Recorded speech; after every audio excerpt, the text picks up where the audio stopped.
Hi everyone, hope you're doing well. Before I begin this video and you'd like to use OCD Recovery's coaching services, please reach out to Phil at ocdrecovery.com and he'll get back to you as quick as he can. Excuse the plane going off in the background there, hopefully you can still hear me. Good frustration tolerance. So yeah, today guys, I wanted to give 10 pieces of insight into life, OCD recovery, and yeah, just 10 things that or 10 pieces of wisdom and advice that I think can really help you, right? So the first bit of advice I wanted to say was put the phone down when you're with loved ones. And this is one of the regrets I think I have. So I'm 27 now, and you know, I look back to when I was in my childhood, and you know, I had some really great times with my grandparents, and you know, didn't take that for granted or anything. But you know, as I just sort of moved into my sort of older age, and especially past the ages of about, you know, my mid-teenage years, about 15, 16, when I had a mobile phone and, you know, social media started to come in and all that sort of thing, you sort of become infatuated with social media, and you know, you're so concerned with maybe how you're coming across to other people, especially when you're young, and you know, we're just glued into our phone all the time. You know, what's going on, you know, what's this celebrity doing, what's this football team doing, what's that bit of news doing, you know, can I send a tweet here, can I do an Instagram post, and you know, it can get to that point where your whole life revolves around that. And I sort of look back between sort of the ages of 16 to where I am now, and I look back, and my grandparents are a lot older now. I've lost one of them. You know, one's got Alzheimer's, and a few of them are just not in the greatest of health. And what I do regret is when I was actually with them, sometimes I'd be sat around a table having a meal, or just with family in general. I wish I wasn't on my phone for that time. You know, I wish I put the phone down and actually appreciated, enjoyed the time I had with them more, because I don't really get to see them now. You know, I'm working, I'm busy, and you know, they're living their own life and I'm living my own life, and I don't really get to see them like I used to. But you know, when I did, I wish I sort of appreciated the time with them more, but I didn't, because I was still quite engrossed in my phone. And that goes with anything in life. You know, you might be at a concert, or you might be out with friends, and you might not really appreciate the value of that moment until it's gone. You might be, you know, just glued to your phone filming something. Maybe you're filming the concert and you're missing out on that great moment when the singer is playing their song. You're not actually looking at the concert because you're looking at it through your phone lens, and you're not appreciating that moment at hand. And I think I've been guilty of that. I think we as people can be guilty of that. You know, you really do get to appreciate, you don't get to appreciate a moment until it's gone, right? And I think, you know, in those really sort of nice moments that you're meant to have, where you're with your, you know, your friends or family, or you're out somewhere, I think, you know, put the phone down and really try and enjoy that moment. So that's the first one. Second one, so eat the cake. So I think, obviously, you know, life is so short, it's so fragile. We don't know what's going to happen from the next moment. You know, I've got a neighbour next door, and a woman who's about 55, and literally within the space of about 5 to 6 months, she's passed on due to having stage 4 cancer. And you know, it's very sad, and you just don't know what's around the corner. And it makes you realise in life that, you know, being so strict and so rigid with things and not having those enjoyable moments in life, you know, that there isn't really much point in restricting yourself in that way, because, you know, we're all living on borrowed time and we don't know when our last moments are going to be. So by eat the cake, I mean, you know, just enjoy a sweet thing if you want. If you like cake, don't feel guilty about it. If you want a burger, or you know, something sweet, or some ice cream, or something like that, and you're thinking, well, no, I'll feel bad about that if I have it, I can't have that, just have it. You know, it's, in the grand scheme of things, just to put into context, say like in a day where you need 2,000 calories to function, and we're burning like 500 calories just from sitting down. And having like a 300 or 400 calorie bit of cake is really not going to make the blindest bit of difference, right? So there's no reason why you should stop yourself from having these luxuries in your life, these moments of enjoyment. We don't need to be so rigid with it. I remember I've had times when I've been really into the gym and dieting, and I've really restricted myself, and mentally, did that really make me better off? To an extent, yes, but to the point of being really extreme with it, and not letting myself have these sweet treats, like I said, cakes, biscuits, coffees with loads of milk, milkshakes, all that things, like restricting them completely went too far. And you need to have those moments of enjoyment in life, and they're not going to have the difference like you think they are. Okay. Number 3, so don't watch the clock. I get it, sometimes we're at work and we're a bit bored, and we might not be doing the thing that we want to do, and we're just waiting for home time. I've been guilty of that. Maybe even being at school or college or university, you're sat in a seminar or a lecture and you're thinking, God, this is so dross, like this is so boring, like I can't wait for this to finish. But you don't want to wish your life away like that. As I said before, we've got a finite amount of time on this earth, right? Every moment that we have should be appreciated, we should be grateful for. And when we're sat there in the moment wishing for another moment to come in the future, 1, there's no guarantee that we're going to get there, and 2, we're just overlooking we're foregoing the life that we have now. So you need to try and make the best of every moment.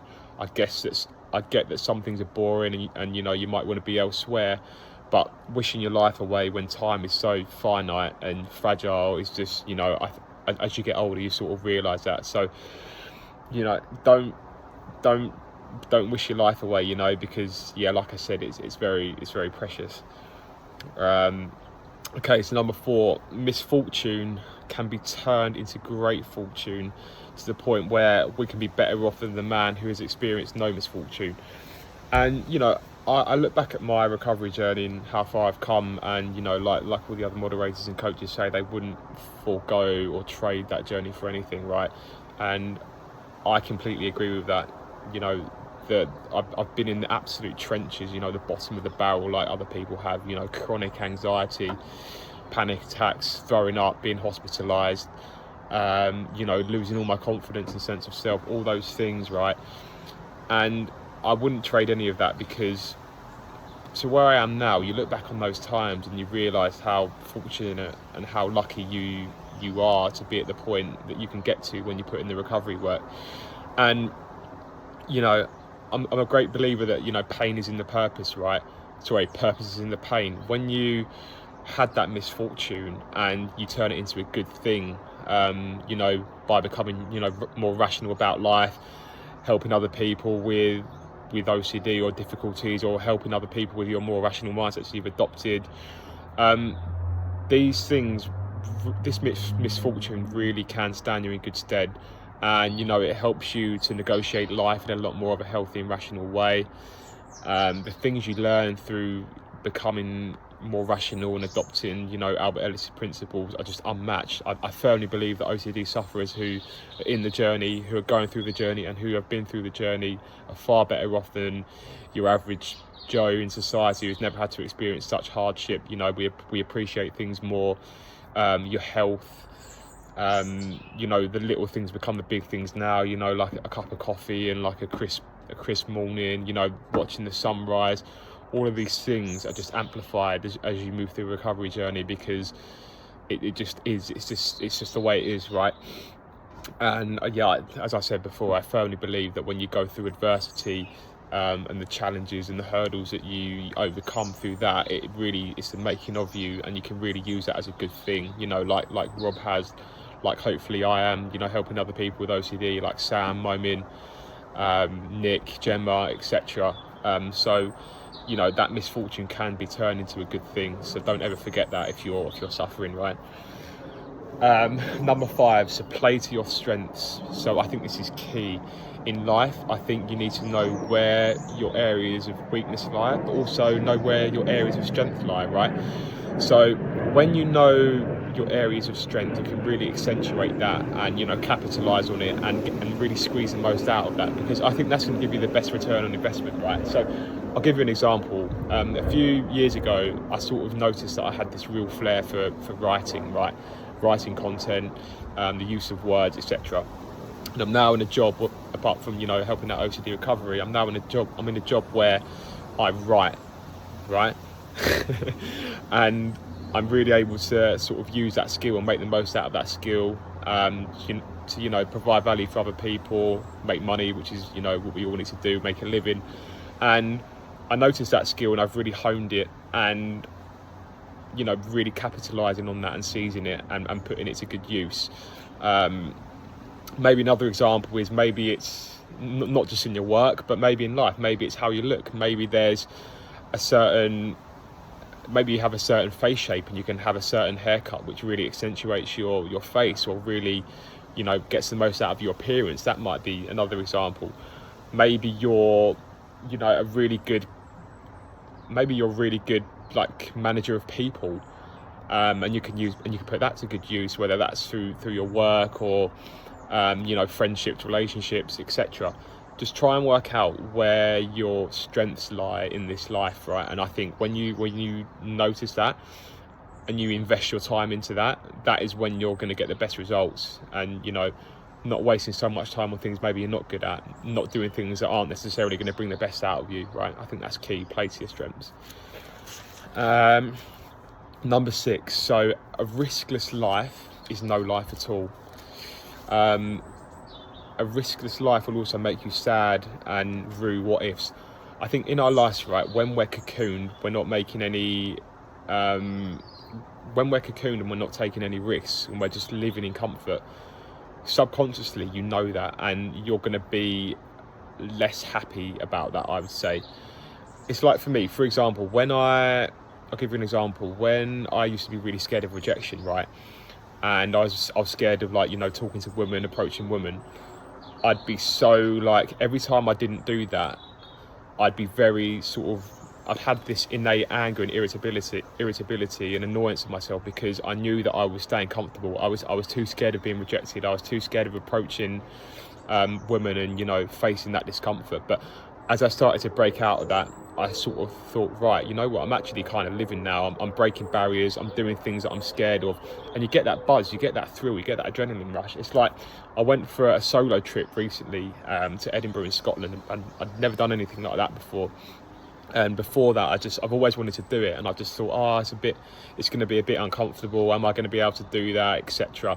But once you do it, and you actually do it, you break down those walls, you break down those barriers, right? And you get a buzz out of it and a lot of happiness, and you start to feel like you're really living your life. And, you know, the same is with OCD, like doing your exposures. You know, if you don't do those exposures that are nagging away at you in the background, you know that OCD is always going to have the upper hand. So when you do that exposure, you know, you're breaking down those barriers and you're taking those risks, and those risks lead to freedom, right? Those risks lead to you living a better life. You know, like with shame attacks as well. When you take those risks, you can just, you know, take off that layer of fear of rejection which is holding you back, and you break free from those shackles, essentially. And that's when you're living. That's when you're, you know, really realizing your potential in a way, right? Okay, so number 7. So we can still get by even if we're tired, right?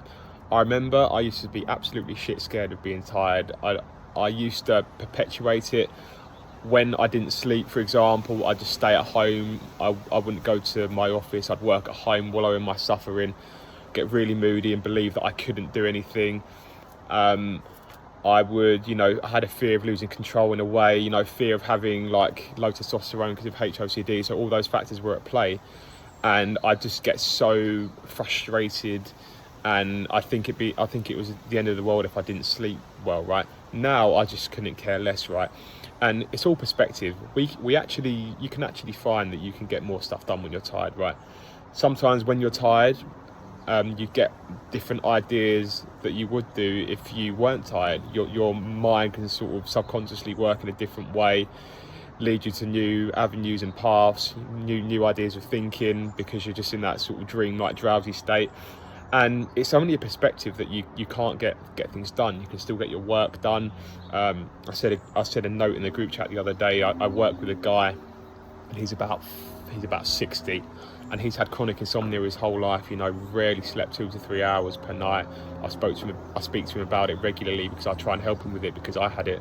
And he's a very successful editor. He's worked for a lot of the top publications in the world, like financial publications, and he's managed to get things done. So it's our perspective of being tired or sleeplessness that fuels the cycle, right? Yes, it's not ideal.